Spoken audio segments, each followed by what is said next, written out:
This is Transqat. What is Transqat? Transqat is a safe space. It's a place for respectful conversations about transgender issues. It's a place for queer people to come tell their stories. I'm host Clare McCarthy. Welcome to Transqat. Dennis Barron is a retired professor of English and linguistics from the University of Illinois at Urbana-Champaign. Go Fighting Illini? Really? His distinguished career includes a Guggenheim Fellowship, a National Endowment for the Humanities Fellowship, and a Fulbright in France. He's the author of a number of books, including 2009's A Better Pencil, Readers, Writers, and the Digital Age, and his most recent book, You Can't Always Say What You Want, The Paradox of Free Speech. I reached out to him after reading his 2020 book, What's Your Pronoun? Beyond He and She. As a classicist and a grammar nerd, I felt privileged to have this discussion with him about how language shapes our lives, our ideas, and yes, our gender identity. But this is my copy of Sister Bernadette's Barking Dog, which is, I don't know if you're familiar with it, but it is an analysis, a history of diagramming sentences. Oh, no way. Not familiar with that one. For me, there came a time shortly after elementary school when I realized that I was not going to be able to earn a living at the only thing I was good at, which was diagramming sentences. Right. You said you were a Latin teacher? I was for 33 years. And so to get a chance to talk grammar with someone is a rare occurrence. So thank you for this. It's sort of interesting that people got, in this latest iteration, got interested in grammar because of some kind of moral panic, I suppose, is one way to put it. I mean, just the denial of the existence of pronouns is so bizarre, but it fits right into the kind of moral panic, right-wing rhetoric of, let's not look at what's really destroying the planet. Let's make something up that nobody likes grammar, so let's attack it. Except you and me. So your book lays out a very clear argument in 5 steps. You say, here's the problem. Here's why it's a problem. Here's what's happened over the course of history in terms of trying to solve that problem. And then eventually, here's the solution. And right. I don't want to give away any spoilers, but I happen to agree with your solution. We'll get there. So right. I mean, it's not, whatever the mechanism is, it's going to take care of itself. And what I say or what you say, may influence some people, but overall, the language does what we want it to do, for good or ill. And one of the things I say a lot that people don't particularly like to hear is that there are lots of ways to use language negatively, and that, well, specifically pronouns, one of their functions is not just to include, but also to exclude, who's part of the group, who's not part of the group, who am I trying to excise, who am I trying to embrace. In some way, this is a natural playing out of the whole idea of, can we mandate inclusivity or exclusivity, and how do we push people in certain directions? Making laws doesn't work, as you know from being a teacher. Telling students how to do things doesn't necessarily work either. Right, exactly. We've been trying to eliminate ain't in the classroom for a couple hundred years.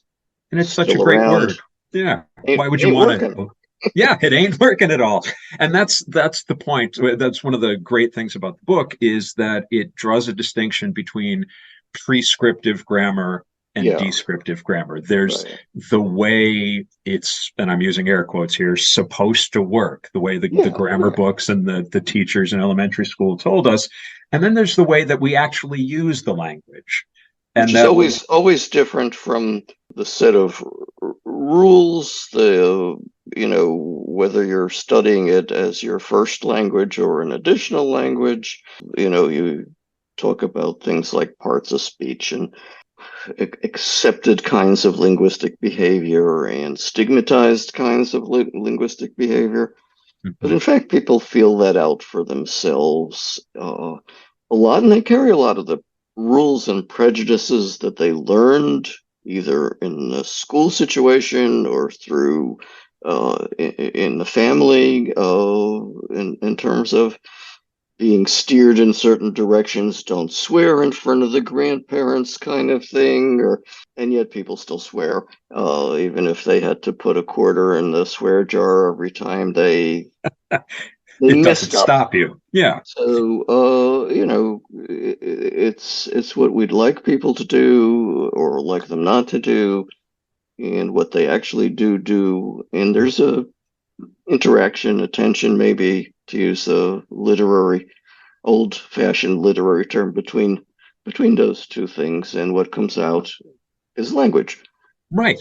On top of that, we have our country is geographically big enough that you have all these beautiful regional Oh dialects yeah, of there's English where, regional variation, there's age variation, there's social class variation to some extent, there's racially tinged variation, but all of those are modified or realized by whatever social groups you operate in, whether it's your friends and your family, your work, your school, all of those things, and we all are multi-dialectal and capable of functioning in a variety of environments, Mhm. linguistically.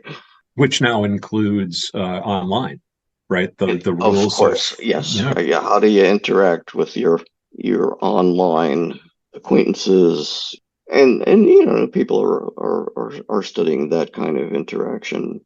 The language of texting, the language of social media groups, and it's all kinds of fields of study.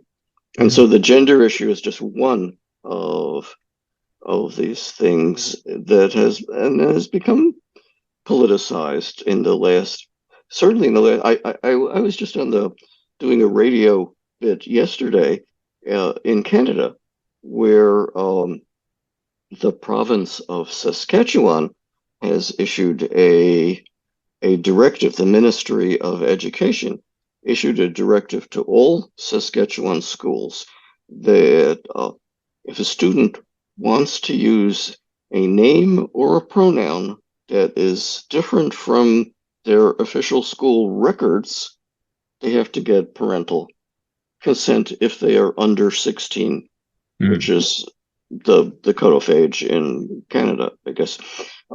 Which parallels the law in Florida and in Iowa in the U.S., where also schools are being directed to get parent. It used to be you had to parent had to sign a form if you were going on a school trip Right. or going to an athletic activity or whatever, variety of permission slips. We're always coming home. So now it's not just for students who are non-binary, although that in terms of the Canadian law or the Canadian policy, it is framed as a way to support gay and trans students by making them get permission, by making them out themselves to their families, even the ones who, for a variety of reasons, don't want to do that. Even there is a provision. I mean, I read the whole thing. It's online from the Ministry of Education that says, in the case where a student feels it is going to be harmful for them to discuss gender identity or their sexuality with their parents, we will give that student some kind of support. A counselor or a teacher, some qualified individual will be assigned to work with that student to help them tell their parents or guardians, not to circumvent, but to minimize, would help them be brave enough Yeah. to out themselves or to raise the issue or something like, which seems so bizarre in the context of, oh, we are so supportive, you know which is basically another way of saying you're on your own, kiddo. Yeah. Yeah. And the number of homeless trans kids Sure. speaks to the fact that that is just not a good policy Exactly. for them. They're kicked out of the house or they feel they have to leave. Yeah. So how is this helping? Well, let's go to the grammar and let's go to the problem. Let's Yeah. talk about third person singular. Okay, yeah, because that's what I actually know something about. I'm not an expert on, student parent school relationships and the legalities and the history of that. I'm an observer, but not an expert. But I know something about the grammar because I that's what I'm paid to know about. Well, then let's move over there. Okay, so gender is an issue in the English pronoun system in only one place, which is the third person singular pronoun, personal pronouns, he, she, it. Historically, it's funny how this develops historically, because in Old English, you have a set of very similar sounding pronouns, since we're talking about how they sound, since most people in the Anglo-Saxon period and Old English periods in England were illiterate. They weren't writing. So we've got hey, heo, and hit, which in modern English is he, she, and it. But hey, heo, hit were the Old English. And as Old English transitions into later Old English, in the course of saying things, the pronouns don't have a lot of stress in the sentence pattern. So he said this. Did they say? Did they use the masculine? Did they use the feminine? Did they start sort of sounding? There's a ambiguity that start to develop as these words lose stress, and two things happen. Try because when ambiguity exists in language, which is a common feature in language, we use all sorts of linguistic ploys to disambiguate, to make things more understandable. There's redundancy, we repeat things, and so on. But as this ambiguity in the pronoun system, because they all start sounding alike, becomes problematic, two things happen. The feminine pronoun switches, and we don't really know why, from heo to she. We get Hmm. the sh sound at the beginning of that pronoun. It removes an ambiguity. We're not quite sure where it came from. It could be a local regional variant that spread because it was seen as useful to disambiguate the masculine feminine thing. And we also get, borrowed from Old Norse, the th pronoun they, their, them, to replace the plural, which was in Old English hia, hey, heyo, hit, hia, which was the plural. And so there was an ambiguity singular plural built So into Old English too. even going back into the Old English, then there are six pronouns if you're talking about just as the subject, right? There's first person, second person, Second third person, third person in the person. singular, and then in the plural. Yeah, So and in three, the second person, we also had a dual. right, right. And but what we're saying for the problem is that five of the six are They're non-binary. not They're specified for gender. yeah. So we is we, you is you, but for some reason the third singular develops this three gendered form through the Old Yeah, English. and I don't know why it happens. This is common in Indo-European languages that this occurs in the third person singular. For some reason, English speakers held on to that distinction. Right. We don't know why. We didn't. It seemed important to designate masculine, feminine, and neuter for the personal pronouns. Early on in the introduction of the th plural, the they, them, their, you start finding it used in the singular. Hmm. as well. So the plural takes on a double function as a singular too. And it takes on that function in situations where perhaps, because, who knows what they were thinking, what's a possible explanation? Gender is not important in that particular context, Hmm. or gender is unknown. You're talking about somebody whose gender you don't know. And in order not to misgender, a word that did not exist at the time, but we understand the concept, right? And the concept existed. I mean, it was very binary back then. If they're addressing a man, they didn't want to use the feminine because that was potentially insulting, and vice versa. Addressing a woman using a masculine pronoun, you don't want to necessarily insult them. And so, if you don't know the gender of the person you're talking about, or the gender is irrelevant, or you want to hide that gender, because there are cases where if you identify someone's gender, it can either put them in jeopardy. Mm. Modern examples are, you're talking about a whistleblower, Oh, right, right. right? Right. When a few years ago there was an op-ed in the Times, the New York Times, from some White House insider in the Trump White House, talking about how dysfunctional it was, and it was published under a pseudonym and name withheld.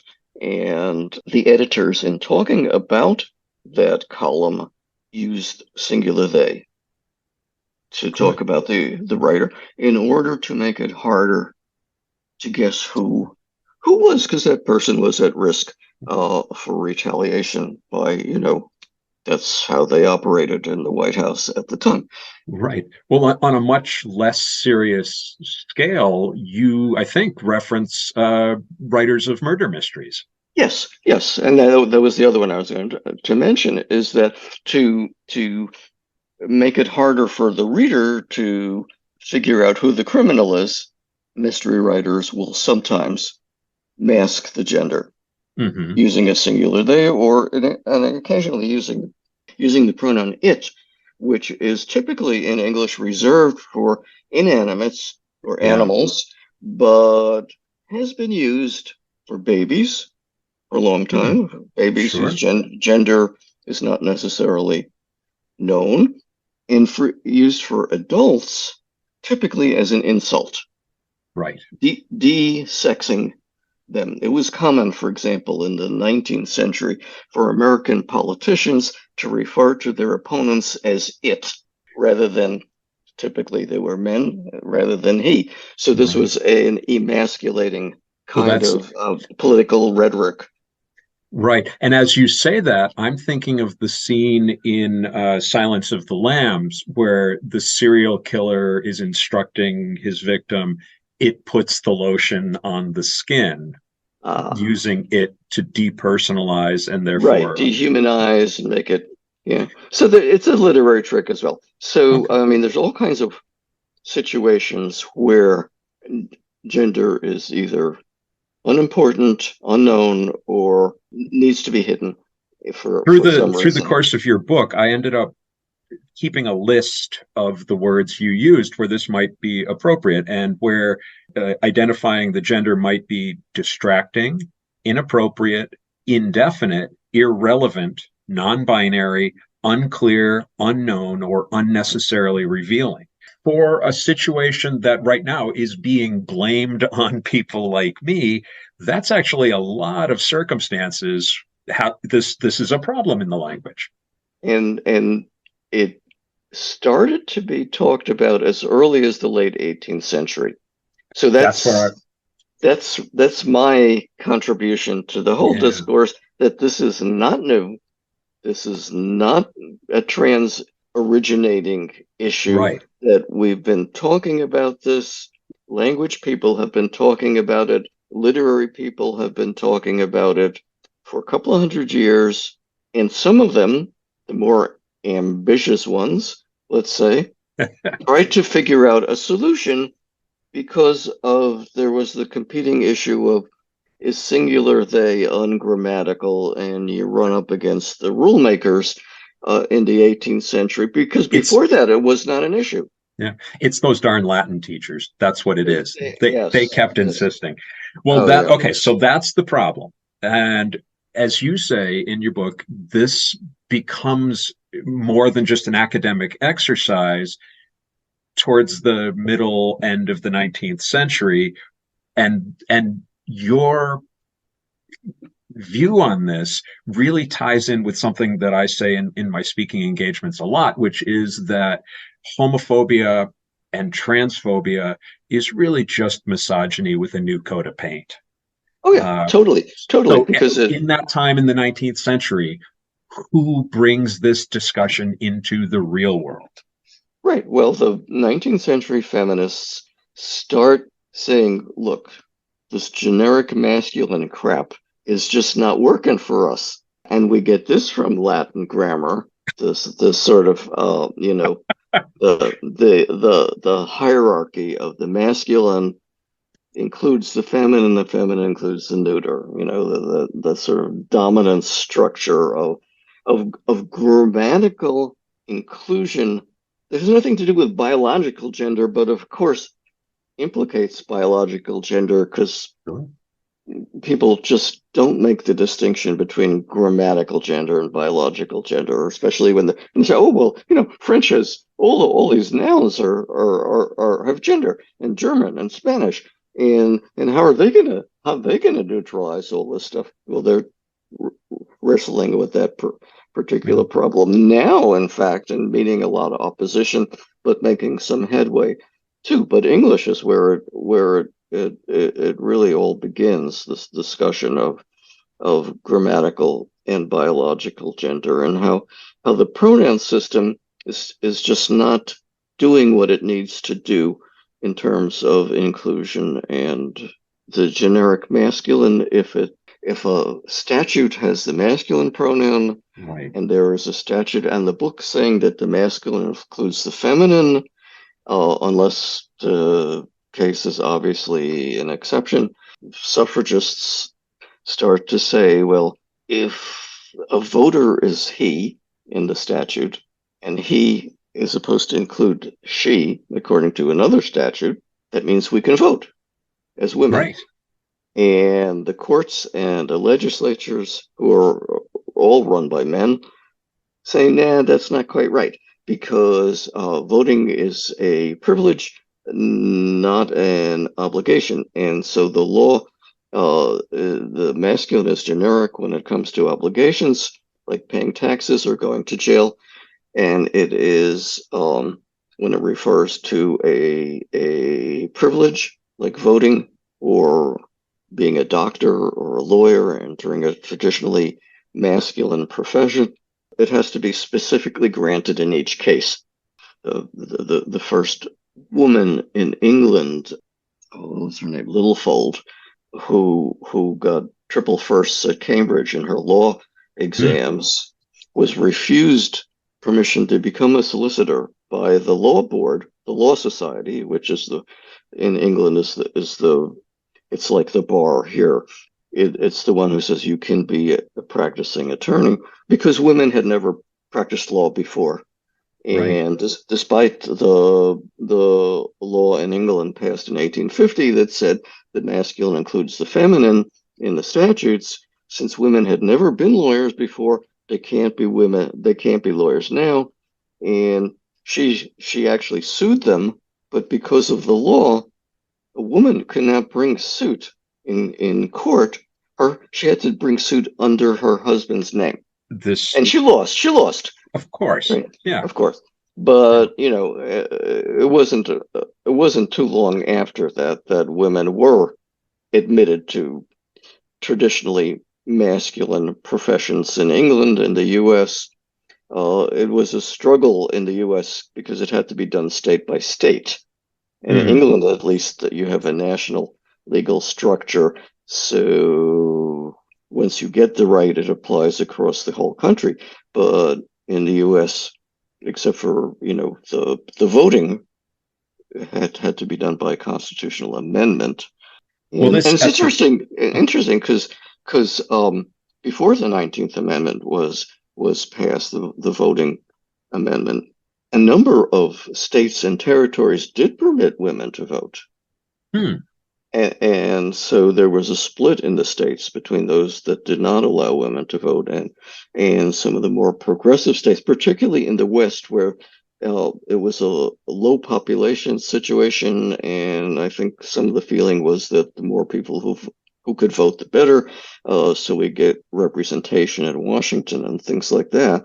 Have increased the voice of the territories and the low population states. So some of them did ahead of the 19th Amendment uh, allow women to vote, and I think that probably gave some ammunition to the national Hmm. movement as well. One of the things that I ended up highlighting a lot in your book was that the response to all of this by journalists, by politicians, was mockery. That this Typically, moral, yeah, this typically. moral outrage that women were destroying the language, and that certainly has echoes. I wanted to read this from your book. This is a quote from the Pronouns Mixed in the Mm. Jeffersonian Democrat. So this is about Elizabeth Cady Stanton's Oh political yeah. activity. We admire Mrs. Stanton's spunk. She is a gentleman of genius. She is a gentleman of parts. She has honorably achieved wide influence among the gentler sex of both genders. It is highly proper that she should not only sign a presidential call, but go into the convention as a delegate, take others of her female brethren with her. Perhaps we are getting the pronouns a little mixed. What we mean to say is that this is a free country and is going to be freer, and that every man or woman of either sex has a perfect right to speak her mind and follow the lead of his own progressive ideas, and we hope she will do it. Now that's written in 1864, but that Right. sounds exactly like the kind of mockery that I hear Oh yeah. from this, yeah, the people today saying my pronouns are kiss my ass, my pronouns are patriot, you Yeah, yeah. know. I know. I know. All right. And it's also typical of 19th century journalism to use that kind of exaggerated personal attack. I mean, the kind of thing that you get more on Fox or OANN today than you would get on network, Yeah. like CBS or NBC or one of them Yeah. trying to Or be a little bit more mainstream. But the whole thing about alternating pronouns, I mean, one of the things in the that I do mention is Benjamin Spock, who was the Dr. Spock, the author of these very popular mid-century child care, infant and child care books that were amazing bestsellers. You know, every middle class household had one in the U.S. I think my parents had them. I had them when we had kids, and so at one point, Benjamin Spock, I think it was during the 1970s, realized that he had been using the generic masculine to refer to the children, the infants and children, and so during the 70s, there was this kind of second wave feminist movement to remove sexism from the language, and so he said his he sort of became woke at the time and said, well, I'm gonna try to remedy what I did with the generic masculine by alternating.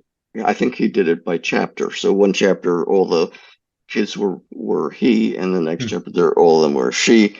Oh, I think there was a passage that I quote from an opinion by Ruth Bader Ginsburg in some Supreme Court case, where she's talking about one of the parties to the case who's clearly a male, but she's using female pronouns as an example to generalize. So using the generic feminine to counter the typical generic masculine, and I think was it Justice Stevens who did that occasionally too, just to mix things up a little bit and to try to err on the side of fair and inclusive language. So you get these kinds of things where, okay, here you have an example where it's sarcastic and very anti Elizabeth Cady Stanton, politically charged kind of thing. Let's make fun of the upstart woman. But you also have serious attempts to achieve some kind of balance, to the point where after the 1970s, I started getting students telling me that their English teacher in high school told them that they had to use he or she. They could not use generic masculine. Nobody wanted to use the generic feminine. It was out, because there's always negative associations with that pronoun. Yeah. And Americans never like to say one the way the British do. Yeah. So they had sort of incorporated it as the new rule that replaced the generic masculine with the he or she, him or Yeah. her. They're Oh, so and that created a lot of awkward. I liked how from start to finish you make it very clear that that was just universally abhorred. that Oh yeah, that yeah, anybody and everybody who tried to use it was like, oh, that's a terrible solution. yeah, yeah. And yet that's the one that got, for a while anyway, got Yeah. transmuted into the sort of the rule. Right. Now so we've got this problem, third person singular. We don't have one word that could apply to a generic person. And this brings us to the possible solutions. You list about Yes. 200 coined words, coined words, coined words. or Yeah. yeah, you borrow a word from another language, Okay. a few attempts at that. You repurpose a native word, a few attempts at that, or you coin a word, Yeah. lots of attempts at that. Oh my goodness. And people tried all of those, over and over again, and almost always unaware that there had been previous attempts to do this. Hmm. So that's one of those interesting things where a lot of people were just, here's a new idea. I got a great idea. Here we have this problem. Why didn't you get all these newspaper comments like in the 1940s? Nobody's ever dealt with this before. Well, of course they had. They had been Yeah. dealing with it since the 1790s. They had been coining words at least since the 1840s. And some of them got national attention. Okay, like Vaughn, so That's the one I Charles wanted to ask you about. Charles Crozet Converse, the famous American composer, known for hymns especially. He wrote "What a Friend We Have in Jesus" Oh, and many popular hymns in the 19th century. Coins Thon, Thon, that plus one. It's a blend, that plus one. He publicizes it in 1884. They apparently coined it in 1858, but didn't do anything really to promote it till 30 years later. It hits the national imagination. It is discussed in newspapers across the country. It actually makes its way into dictionaries. so give it to me in a sentence.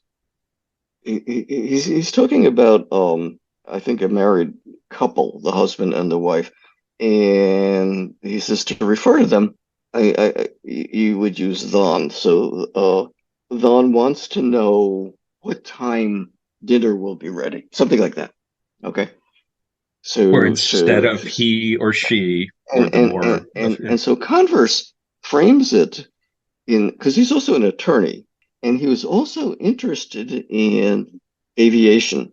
So he said he calls this word, I think he uses something along the lines of aerodynamic. It is going to save time and energy, and how instead of saying he or she, or instead of racking your brain to find the correct pronoun, you just go right with Vaughn.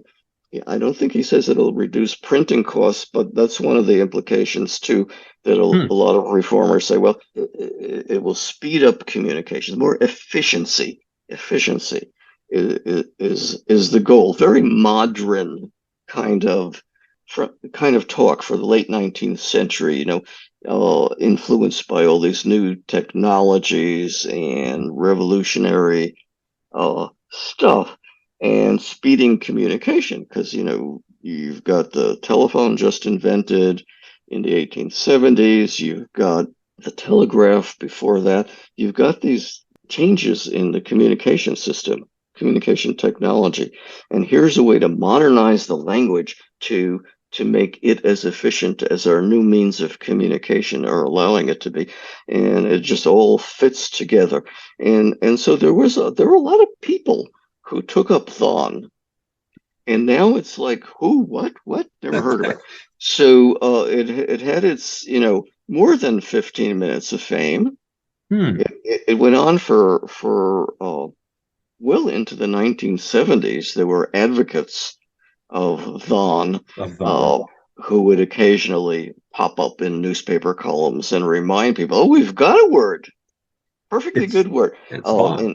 In 1895, a very popular college psychology textbook used Thon. That gave it a little extra momentum. Then you have, the blends of he and she. So you get he, here, hisser, himmer. Uh, those those get reinvented over and over and over again. In 1912, Ella Flagg Young, the first woman to be superintendent of the Chicago Public Schools, first woman president of the National Education Association, comes out for hear him or hisser. Article in the Chicago Tribune makes stories repeated across the country of people oppose it, people come up with alternative solutions, and a lot of people say, "Hey, that's a great idea." And it's funny because she was quite a well-known national figure at the time. After she was superintendent of schools, when she stepped down, she got her PhD with John Dewey in Oh, wow. education at the University of Chicago. She was up there with all the big names, and she said, "Well, this popped into my head one day. I was walking to a meeting of school principals, hear him or his her, and she announced it at the meeting, and she told them to go home and go back to their schools and spread it through through the classroom and through the teacher cadre. And it turns out that it was actually invented the year before by a guy named Fred Pond, Ah, who told her about it. He was an insurance executive, and he told her about it. They knew each other somehow, and she took credit for it for several months hmm. until finally she said, "Well, he and I thought of it together." And besides, she says in this interview, nobody owns language.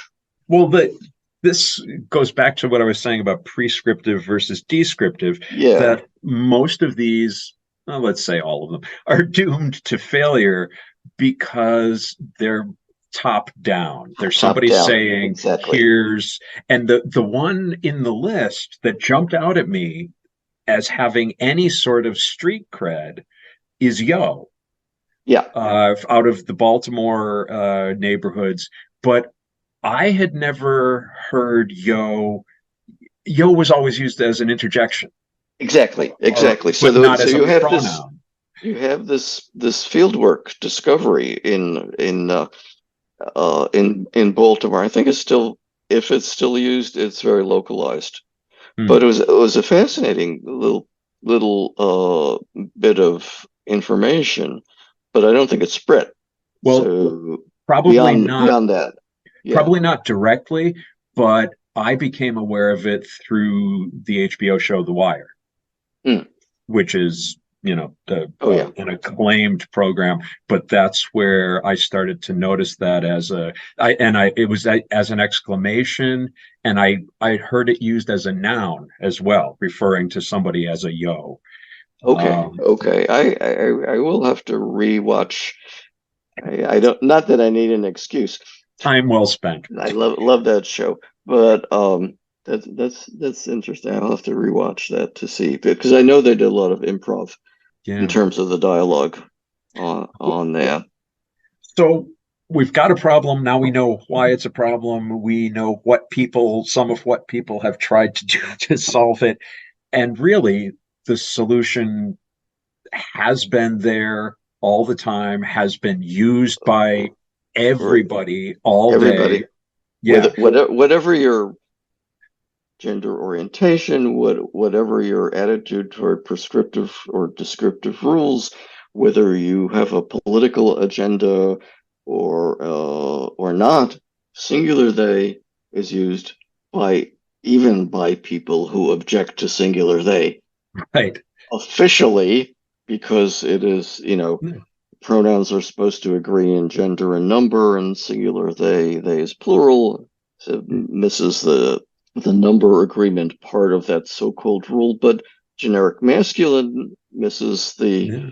the And it, gender agreement part of the rule, and you just can't win. So it's the problem is with the rule, not with the usage. yeah. So even, I mean, So I'm uh, walking down the street and I see that someone, an individual person, has dropped $100 bill. yeah, And I find myself wondering, gee, I wonder if they want it back. of course they want it back. Yeah, Yeah, I bet yeah, they're going to miss it if I put it in my pocket. Or yeah, I wonder if yeah, there's a way for me to find out who yeah. they might be. Right. You got a phone call. Oh, did they leave a message? Yes. You know, it's just automatic. It's natural. It is idiomatic English, and writers since the 14th century have used it, and no problem whatsoever. It's staring you in the face, and it will continue. It's not going anywhere. Are the coin pronouns gonna continue? Probably for the foreseeable future. There are a lot of people committed to them. The issue with the coin pronouns, I mean, what I say in the book is some people are not so comfortable with them because they're not sure how to pronounce them. Hmm. Uh, there seem to be a variety of these pronouns, and people are looking for like one word. They're not looking for a deck of cards. Pick a pronoun, any pronoun, and they say, well, how am I going to remember five different people's pronoun choices? So the issue is you don't have to. Uh, what you have to do is make an effort, good faith effort, right? You're not going to be accused of misgendering somebody or not including them if you get it wrong. But if you get it wrong consistently on purpose, that's where the problem is. If you're making fun of the pronoun, as that 19th century article does, if you are refusing to accept somebody's pronoun and intentionally misgendering them, that's going to have its own issues, and that's going to create problems. But nobody's going to be upset if you try to get their pronoun Right. right, especially if they realize that their pronoun is not maybe the most common of the set of choices. And there are people who have pronouns for certain situations, Hmm. like people who use one pronoun at work and one another pronoun among friends in a more relaxed situation where the gender issue is not going to mean, make a problem with a client or an employer or something like that. So you navigate the social situation, and we always make these vocabulary choices. What does our audience want to hear? What do we want them to do after we speak? If we're trying to make a sale or convince somebody to do something, we use one kind of language. If we're just goofing around, we use another kind of language. So it's part and parcel of how we communicate. The situation is going to continue for a while. The masculine and feminine pronouns are not going anywhere. And that's an important point. Nobody is saying you have to stop using he and she. We're just Right. saying they is an option that solves this problem we've been Exactly. talking about. Exactly. I mean, one of the things that one of my colleagues says is that they're actually in some cases using singular they erases some important gender issues. So you got to be careful when you use that Hmm. to not exclude people who have declared, as I say, someone who's trans who wants to use the masculine pronoun or the Mhm. feminine pronoun. That's that's the most common Yeah. situation too among trans people who are surveyed, and it's a sort of a self-identifying population, but most people pick the pronoun of the gender that they are expressing, and whether it's masculine or feminine. The next most popular choice is singular they, and then after that, there's a big gap, and you get some of the coined pronouns like Z, which have a smaller percentage of users. But the point is, those pronouns are not going to go away until maybe the whole politicization of gender fizzles out, and it just doesn't become important anymore. We just accept people for who they are, and pronouns no longer have to carry this political overtone to them. So, maybe that's a long way off. I don't know, but it's certainly the case that in terms of the general attitude towards gender issues is much more progressive than the right wing wants to believe. That people are into same-sex marriage, they're into all kinds of progressive gender issues, no matter how they vote. Another reason to worry about this sort of politicization of the pronoun from the right, the war on pronouns, I'm calling it, where you get these, you get this ingrained in statutes now about, school pronouns. The Florida law actually says these are false pronouns, and that has a whole, that word false, just, it's like you're worshiping false idols. It's so pseudo-religious language, and at the very least disingenuous and insincere. Totally. Because they either know that this third singular problem exists well before trans people, or they're just not willing to pay attention to that. It was bathrooms, now it's pronouns. We got a trans chess player. Should they be allowed to compete? Idiocy. Many thanks to Professor Barron. I'm grateful for Thon's time and expertise. Thon helped shed the light of linguistics and reason on an often misrepresented issue. Okay, I'll stop with the Thons. A few notes about upcoming events. Photographer and friend of the show, Sam Giardina, and I are putting together a series of game nights to be held at the Blue Orchid in New Haven, Connecticut. The first one will be Friday, November 17th, which also happens to be the opening night of an installation of Sam's art at the Blue Orchid. So come by, join us for a drink or two and a lovely game of Password. Details are forthcoming. Now, last month, I was a guest on Coming Hot Into the Box, a roller derby podcast hosted by Slice and Carnage. They agreed to return the favor and appear on Transqat, but only if I agreed to join them on the flat track for a practice. So if the next time you hear me I'm in traction, blame Slice and Carnage. Lastly, this is episode 37 of Transqat, and I've started looking ahead to episode 50. Wanted to do something special to celebrate, and I have lined up a wonderful guest. No spoilers, but you're not going to want to miss this. It is a conversation I am so excited to have, so stay tuned.